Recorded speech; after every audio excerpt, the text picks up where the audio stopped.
What's up, everybody, and welcome to another edition of the Links and Locks podcast, the DFS edition. I'm Jason Sobel from GolfBet. He is Len Hochberg from RotoWire. We're going to go through our favorite plays in DFS from the top of the board to the very bottom, try to find the best of the best and maybe some nuggets down low for this week's AT&T Byron Nelson, the second year they're playing at TPC Craig Ranch, which yielded a winning score of 25 under last year, and we should expect plenty of birdies once again. Len, what's going on? How you doing? I'm doing well. Yeah, ready for a big time shootout this week. A little bit different from TPC Potomac, which was pretty fun. Yeah, that was sort of a mini US Open with the conditions going through at the Wells Fargo this past weekend. So as always, I want to get to your game theory for this week's AT&T Byron Nelson. It feels like hit it a long way, hit it on the greens, roll in lots of putts. Sounds pretty easy. What are we looking at this week as far as the types of players that we're looking at? Yeah, well, we have a lot better field this year than last year. And it's good to see that the Byron Nelson is getting a better field, because it was just 3 years ago that the star attraction was Tony Romo at this tournament. So it's good that there were actual golfers here, not although he's a pretty good golfer. But last year, 25 under one, 20 under, six guys hit 20 under. So this was a real big birdie fest. And they weren't even hitting the ball far off the tee. And they weren't hitting the ball straight off the tee. It was just like, do whatever you want off the tee. And then really, I mean, you know, KH Lee was like 290 off the tee averaging and to get to 25 under. So, you know, so it's really second shot to very large greens turned into a putting contest. KH Lee ended up winning by 3 shots over Sam Burns because he putted significantly better than Burns. But a couple of guys who were in third place, Patton Kizzire, fourth in putting, Scott Stallings, first in putting. They had really good weeks. So, and I saw a quote from Charles Schwartzel saying, yeah, it's going to turn into a second shot golf course and a putting contest. There's a lot of water, 14 holes, didn't seem to matter. Really, you just got to make birdies and par 5 scoring. Sam Burns, 15 under on the par 5s. They're all pretty short. 575 is the longest one. So this is just, you know, befitting of Texas, a Wild West shootout. Go low. All right, let's get right to it and start getting to the players on the board. 7 of the world's top 13 in the field this week. I'm going to combine the 10,000 range and the 9,000 range this week. Only 4 players above 10,000. So let's just put them all together. Starting with Scotty Scheffler, the world's #1 player, 4 wins in his last 6 individual starts. He is at 10,900, followed by Justin Thomas, Dustin Johnson, Jordan Spieth. Then getting down into the 9,000, Hideki Matsuyama, Xander Schauffele, Sam Burns, Will Zalatoris, Joaquin Niemann, Brooks Koepka, and Tommy Fleetwood to round it out. What are you looking at from this range, Len? Yeah, there are a lot of guys. It's, you know, we have top players. It's hard to avoid the top players for me. Do I need to even explain why I like Scotty Scheffler? Because he's Scotty Scheffler and $10,900. So we don't even have an $11,000 guy this week. Justin Thomas, 10,600. He does sort of everything but win, which is good and bad, better for us than for him. His worst stat is putting, and that's a problem this week, but he's not Hideki Matsuyama bad in putting. He's ranked about 106th, middle of the road in putting. Dustin Johnson clearly playing better of late. Sam Burns played well here last year. Will Zalatoris. I'm naming a lot of guys, probably not helping anybody, but I'll go all the way down to $9,000 for Tommy Fleetwood, who I think is playing almost as well as any of these guys, putting Scotty Scheffler aside. And Tommy Fleetwood, who never was able to putt, is ranked 8th on tour in strokes gained putting. So he is really caught my eye this week. Yeah, that's an interesting play. I've got 4 guys in this range that I'm really looking at. The first one is the guy at the top. I mean, we talked about Scotty Scheffler. He apparently shot a 63 at Southern Hills the other day. Just firing on all cylinders right now. Comfortable surroundings back in the Dallas-Fort Worth area. This should be right up his alley. I almost am worried a little bit about being underweight on Scotty Scheffler this week, just because you've got to kind of find some lower price guys to fit with him if you're going to get that 10-9 into the lineup, but it's certainly doable. And I'll definitely want to have at least a few shares of Scotty Scheffler this week. Dustin Johnson, this feels to me like on a week when some of the other best players in the world might have their foot off the gas pedal just a little bit with a major championship coming up next week.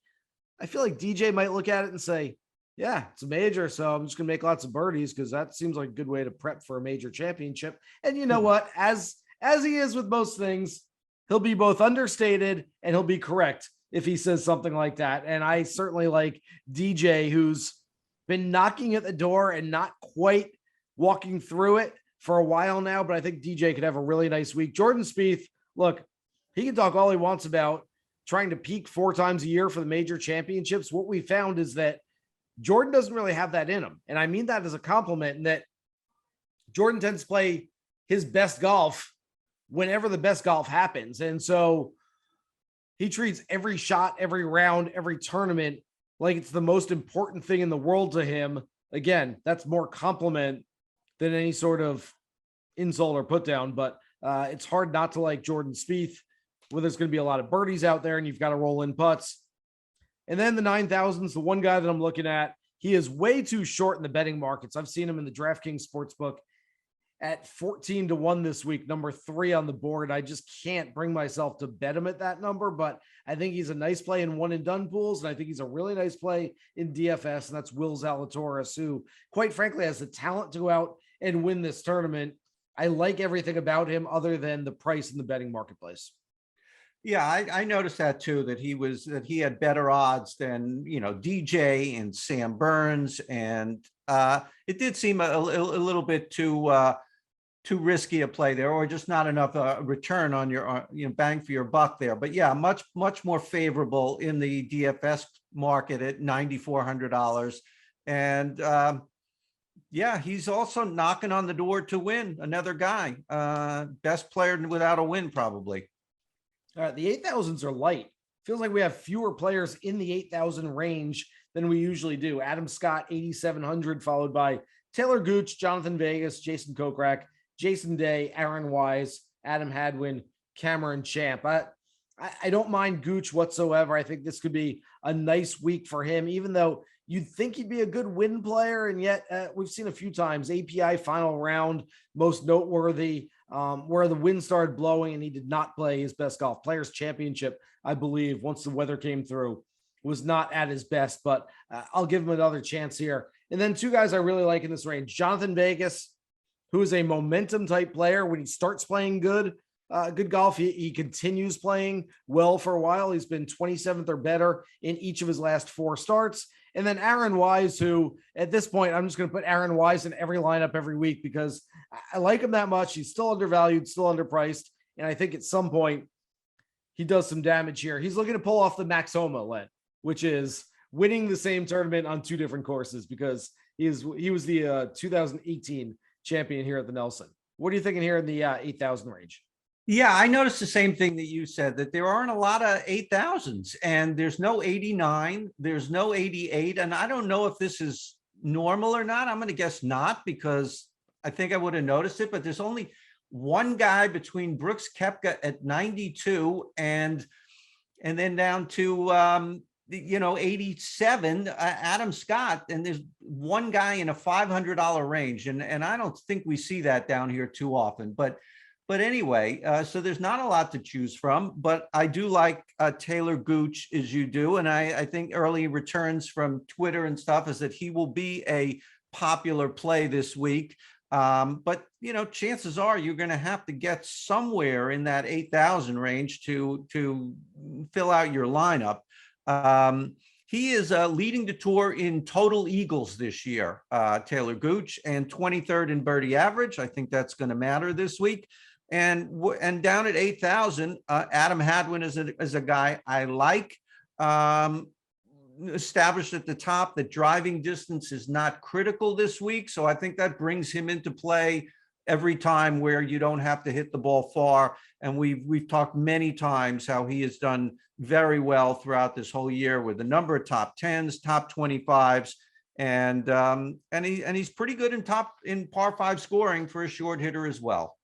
All right, I'll let you go first on the 7,000s. By the way, Adam Hadwin looking like he will be fairly highly owned this week as well. It looks like a lot of people on Adam Hadwin as we start getting into the week. 7,000s, I'll let you start. Criminally underpriced Seamus Power to kick off the 7,000s. He's at 7,900, getting no respect. I'm not sure I like him that much this week, but I certainly would have if I was pricing for DraftKings. Probably had him about $700 or $800 more than what his price is in DFS this week. So I guess start there with Power and then work your way down the list because there are a ton of guys in the 7,000s. I like a lot of them in this range.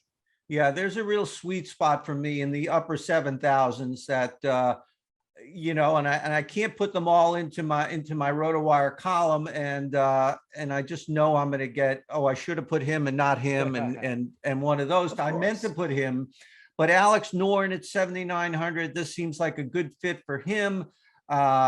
Matt Kuchar's been playing very well at 77. Lanto Griffin starting to show some signs. He played his way into the PGA Championship with 2 good weeks the last 2 weeks.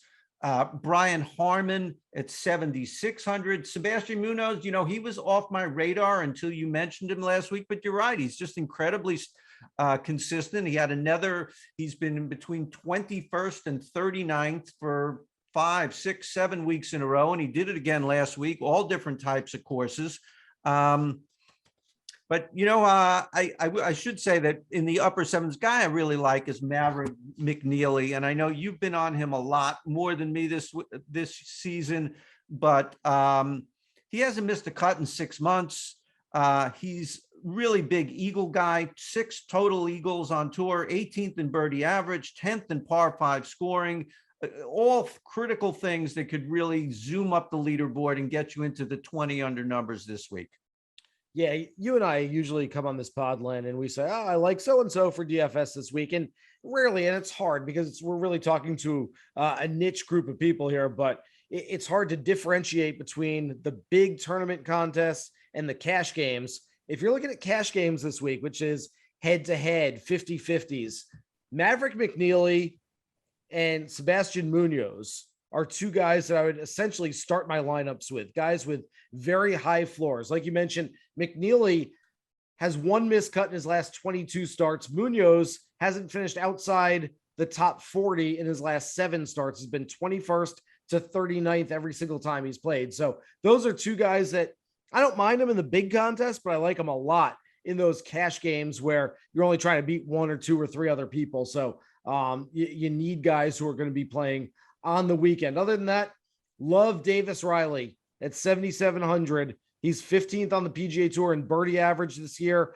What we've seen from Riley so far in his rookie campaign is that he tends to play better. He tends to be a little more comfortable at the places where you can be aggressive. You're going to make a whole lot of birdies. It's not necessarily a tough, stern test of golf. Lanto Griffin, you mentioned him, 7,700. He shot 65 and 67 in each of his last 2 final rounds. So he's been moving up the leaderboard on Sundays.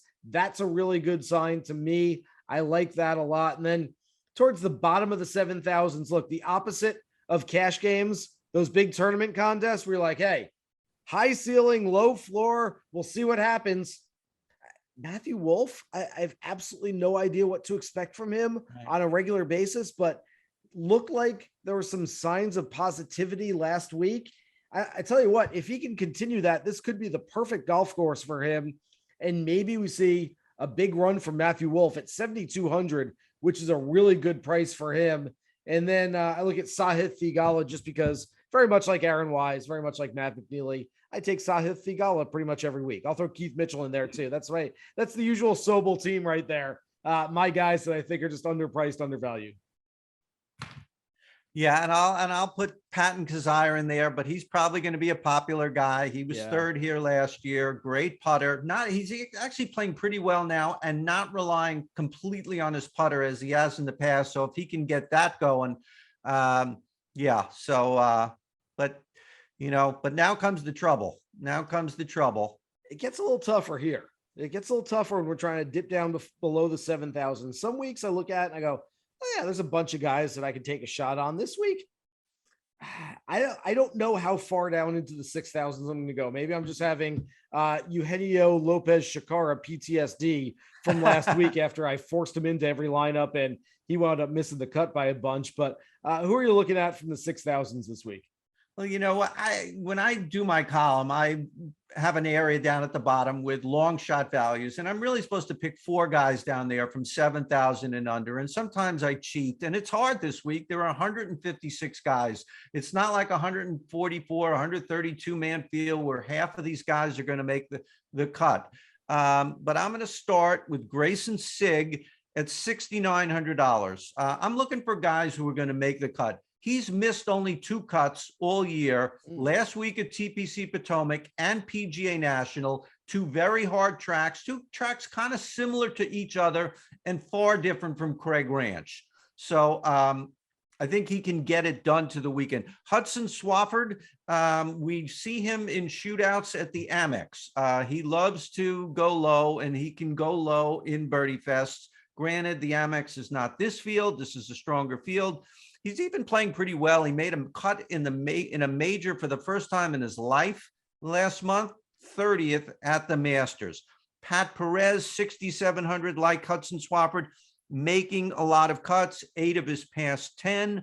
And I'm going to go all the way down to 6,400 because every week I'm going to go one guy under 65 or 65 or under, and it's Luke Donald. It is Luke Donald, who I was very surprised to see. He has made 4 of his past 5 cuts, and we're not talking Dominican Republic or Puerto Rico. This is Valspar, Valero, RBC, Heritage, Wells Fargo's, 2 of those top 25s.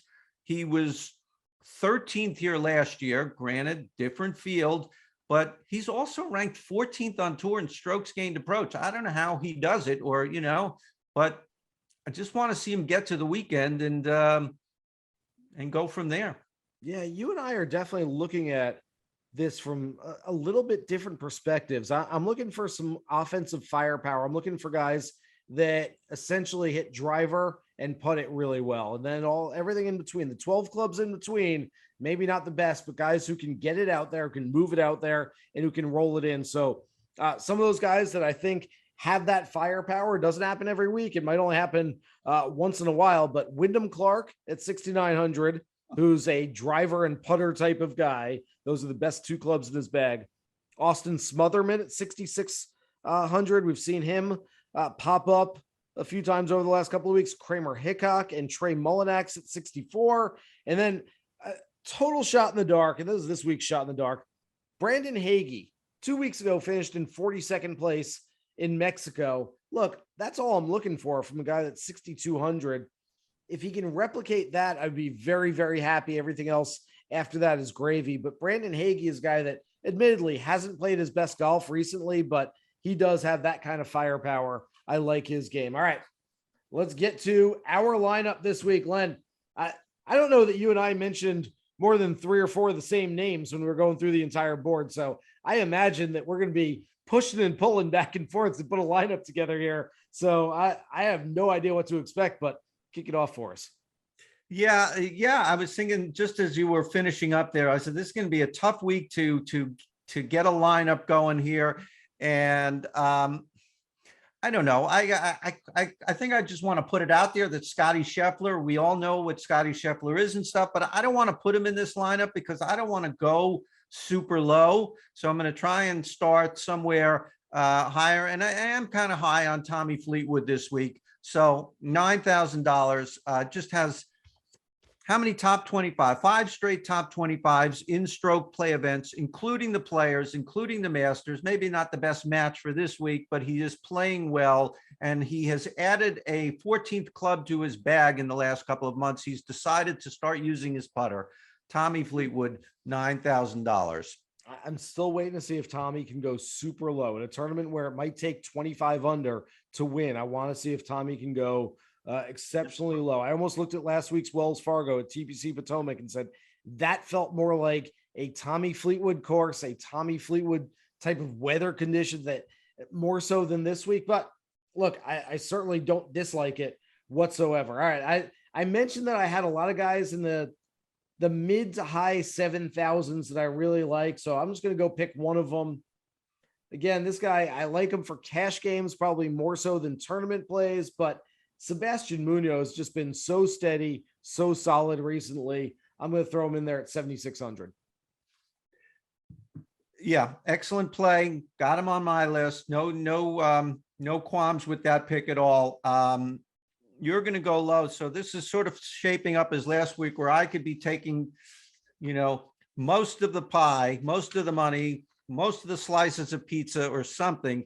But I think we're both in agreement. Will Zalatoris can win the tournament this week. Yep. He's not a great putter, but he does everything else so well. And you know what? If you hit the ball closer to the hole than the other guy, your putt's not going to be as hard. So I think that's his formula for success at a tournament like this. And it's a pretty darn good one. Will Zalatoris, $9,400. Remember about 7 or 8 years ago, when every time Justin Thomas would pop up on a leaderboard, we'd go, "Oh, you know that guy. It's Jordan Spieth's really good friend, Justin Thomas." And it took him a while. It took him until he won a PGA championship back in 2017, when we could actually just call him Justin Thomas, and he wasn't Jordan Spieth's good friend, Justin Thomas. Well, Davis Riley right now might be Will Zalatoris's good friend, Davis Riley, but at some point he's going to shed that label. It could be this week. I like Davis Riley a lot this week. If we've got Zalatoris there, let's throw Riley on the team with them. They'll get together. They can be roommates. They can put their lockers next to each other in our team locker room. 7,700 for Davis Riley. What do we got left now? 16,300 left to spend, 8,150 per man. All right. Well, I'm going to go low because I think Hudson Swafford can make this cut. He won the Amex. He's won it a couple of times. I think he loves these shootouts. He can perform in them. Went into a bit of a funk after that, but he's now made 4 straight cuts. As I mentioned, he's made a major cut for the first time. He's probably feeling really good about himself. Good par 5 scoring numbers, good birdie or better percentage. You're going to have to go low. He loves his birdie fests. Hudson Swafford to make the cut, $6,700. Yeah, I like that. That seems like a really smart move. You've left me 9,600. There happens to be a guy at 9,500 who I like a lot, and I sort of glossed over him earlier. I think I kind of missed him when we were talking about the top tier, just sort of skipped past him. But I like Sam Burns every single week. He was runner-up at this event last year, so we know he likes this golf course. We know he can go low in a hurry. There's nothing I don't like about Sam Burns. I have no trepidation taking him at a major championship like we'll see next week or even next month at the US Open. I have no problem taking him in a lesser field like we have this week, but 9,500 I think is a fine price on him. And there it is. We've got 3 guys in the 9,000s, 2 in the 7s, and 1 in the 6s. I like how we spread it out here. Sam Burns, Will Zalatoris, Tommy Fleetwood, Davis Riley, Sebastian Munoz, and Hudson Swafford. How do you feel about that lineup? I think we're going to get 6 for 6, and then you just hope for the best after that. And certainly Sam Burns is right there, and Will Zalatoris is right there, more than Tommy Fleetwood. I'll grant you. We got 2 guys who can win and 6 guys who can make the cut, and we did not have to go too deep down into the 6s. So yeah, that's pretty solid. Yeah, I like that a lot. So that is the lineup this week. Good luck with all of your lineups as well. Remember, you can listen to the Links and Locks DFS podcast every single week, wherever you find your favorite podcast. Listen, subscribe, download, and rate us every single week. He's Len Hochberg from RotoWire. I'm Jason Sobel from GolfBet. Good luck with your DFS lineups for this week's AT&T Byron Nelson. Here's hoping you hit the green.